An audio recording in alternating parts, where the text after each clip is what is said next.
All right, guys, part 3 of volumetric efficiency and how turbochargers, superchargers degrade our VE profile and how we can actually improve them. So first we look at the log type manifold. So the design is obviously very short. We have higher mass temperature flow at the collector.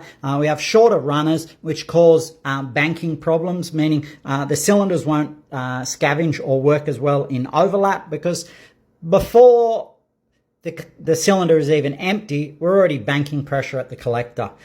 So while these things will have lower boost thresholds, meaning they'll boost earlier than a tune length manifold, they will cap our potential and increase our back pressure ratio. 1.3 to 1.5 isn't unreasonable to see with some of these factory turbos, which means we already have a positive feedback pressure on the cylinder, stopping the intake charge coming into that cylinder. So again, this is where a lot of tuners will look at back pressure with big turbos, and our trick is trying to get them down to 1-to-1 or maybe even a little better. And most of that is in the exhaust manifold. You can cheat and do trims and play around with the turbochargers, but if you get the exhaust manifold right, this will save you a lot of headache. And a good exhaust manifold will obviously be tune length for this reason.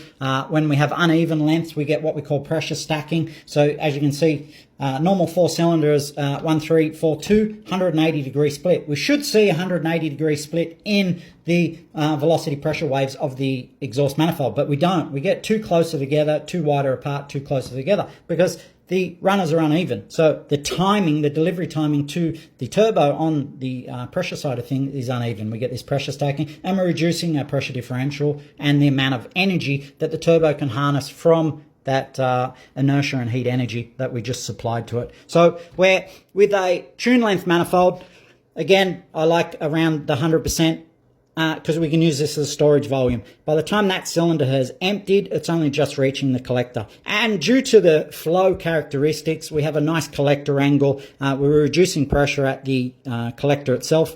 And all these pressure waves are falling in behind each other. They're not colliding with each other, which they will in a log type manifold, which again robs out peak potential. And once we start to increase our velocity in our RPM, so with piston speed, then it's only detrimental to the engine. So clearly VEs will help with boost, but we need to develop them first. So if we take a 2 litre at 85%, 150 odd horsepower, here it is here, 15 pounds at 300, 30 pounds at 450. But if we develop the VEs, better intake, better exhaust and so on, now we're at 200 at NA, 400 at 15 and 600 at 30. So again, VEs is the mechanical pumping mechanism of the engine.